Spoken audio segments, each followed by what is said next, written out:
E aí? Se a matemática do nono ano às vezes parece um desafio gigante, pode ficar tranquilo. A ideia aqui é a gente revisar junto aqueles conceitos que são a chave para tudo que vem depois. Vamos nessa construir esses superpoderes? Sabe aquela sensação de que a matemática é um monte de peça solta, um monte de regra que não se conecta? Pois é, mas a verdade é que cada conceito é uma pecinha de um quebra-cabeça que, no final, faz todo sentido. Hoje a gente vai ver como tudo isso se encaixa. Bom, esse aqui é o nosso roteiro. A gente começa com o básico do básico, os números. Depois, vamos para as regras do jogo, as operações. Damos uma turbinada com potências, criamos um plano infalível para resolver problemas e, no fim, aprendemos um jeito de contar todas as chances possíveis. Então, vamos começar do começo. Entender os tipos de números é como aprender as letras antes de formar palavras. É a fundação, o alicerce de toda a matemática que a gente vai construir em cima. Os números naturais são os mais intuitivos, né? São os primeiros que a gente aprende. Servem para contar, bem, qualquer coisa. Um lápis, 2 borrachas, 3 amigos. São os números de contagem, puros e simples. Agora, a coisa fica um pouco mais interessante. Pega todos esses números naturais que a gente acabou de ver e adiciona a versão negativa de cada um deles. Pronto! Agora a gente tem os números inteiros. E isso abre um mundo de possibilidades para representar coisas que vão além de uma simples contagem. E olha, isso não é só teoria, não. A gente usa o tempo todo. A temperatura que está abaixo de zero, o saldo que ficou negativo no banco, ou quando a gente fala que algo está ao nível do mar. Os números negativos ajudam a descrever o mundo real de um jeito muito mais preciso.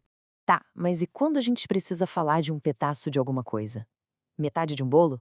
Um quarto de tanto de gasolina? Aí que entram os números racionais. Basicamente, qualquer número que der para escrever como uma fração está nesse time. Eles meio que preenchem os espaços que existem entre os números inteiros. Beleza, já conhecemos os nossos jogadores. Agora a gente precisa saber quais são as regras do jogo. As operações são o que a gente pode fazer com esses números, e entender as regras é o segredo para não errar. Somar números inteiros às vezes dá um nó, né? Mas a lógica é simples. Pensa em dinheiro. Se os sinais são iguais, tipo 2 dívidas, a dívida só aumenta. Você soma e mantém o sinal de menos. Agora, se os sinais são diferentes, é como ter um dinheiro e uma dívida. A gente subtrai para ver o que sobra e o sinal que manda é o do número maior. Na multiplicação e na divisão, a regra é ainda mais direta. É aquela história, sinais iguais, não importa se é mais com mais ou menos com menos, o resultado é sempre positivo. Agora, se os sinais forem diferentes, mais com menos, por exemplo, aí o resultado vai ser sempre negativo. Fechado? E as frações, hein? A gente não pode simplesmente somar pedaços de tamanhos diferentes. É como tentar somar maçãs com bananas. Então, quando os números de baixo, os denominadores, são diferentes, a primeira coisa a fazer é achar um padrão para eles, um terreno em comum. E esse padrão é o famoso MMC. Olha só na prática como funciona. Para somar 1/2 com 1/3, primeiro o MMC entre 2 e 3 é 6. Agora a gente tem que reescrever as frações usando esse 6 embaixo. 1/2 vira 3/6 e 1/3 vira 2/6. Agora sim, com os denominadores iguais é só alegria. A gente soma os números de cima. 3 mais 2 dá 5. Resultado final, 5/6. Agora, vamos dar um upgrade na nossa matemática. A potenciação é um jeito muito mais esperto e rápido de lidar com um monte de multiplicação repetida. É um atalho poderoso. O que é essa tal de potenciação, então? Pensa nela como uma abreviação. Em vez de escrever 2 vezes 2 vezes 2, a gente simplifica para 2 elevado ao cubo. O número de baixo, o 2, é a base, é quem se repete. O número pequenininho lá em cima, o 3, é o expoente. Ele manda a gente repetir a base 3 vezes. Simples, né? Na matemática, quase toda a operação tem a sua parceira, a sua operação inversa, né? A soma tem a subtração, a multiplicação tem a divisão. Se a potência é esse caminho de ida, qual será que é o caminho de volta? Exato, é a radiciação, a famosa raiz quadrada. Quando a gente vê a raiz quadrada de 36, ela está basicamente perguntando: ei, qual foi o número que multiplicado por ele mesmo deu 36? E a resposta, claro, é 6. É simplesmente fazer o caminho contrário da potência. Bom, Agora é a hora de juntar tudo isso. Porque não adianta nada ter um monte de ferramenta na mão e não saber como usar, certo? Aqui, a gente vai ver um plano de ataque para transformar qualquer problema de texto numa conta para resolver. Tem uma receita de bolo que quase sempre funciona. Primeiro, leia o problema. E leia de novo. Sério, entenda o que ele te dá e o que ele te pede.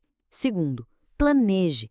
A história do problema é sobre juntar coisas, tirar, repetir, repartir.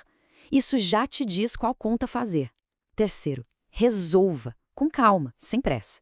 E o quarto passo, que todo mundo esquece, conferir. A resposta que deu faz algum sentido. E para fechar nossa revisão, vamos ver um truque muito legal.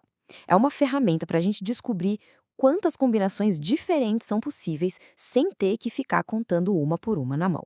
Vamos usar um exemplo clássico, o problema do lanche. Imagina só, uma lanchonete tem 3 opções de suco e 4 opções de sanduíche. A pergunta é simples. Se a gente for escolher um suco e um sanduíche, quantas combinações diferentes de lanche a gente consegue montar? Dava para fazer uma lista, mas tem um jeito muito mais rápido. É aí que entra o princípio multiplicativo. A regra é boba de tão fácil. Para achar o total de combinações, é só multiplicar o número de opções de cada escolha. Ou seja, o número de sucos vezes o número de sanduíches. E o resultado dessa conta é 12. Simples assim. 12 lanches diferentes. Uma solução super rápida e elegante para um problema que parecia complicado. E para terminar, essa frase aqui resume tudo. Todas essas regras, contas e conceitos que a gente viu não são o objetivo final, são ferramentas. Ferramentas que dão pra gente o superpoder de compreender o mundo de um jeito mais lógico. A pergunta que fica é, depois de hoje, que problema aí ao seu redor parece um pouquinho mais fácil de decifrar?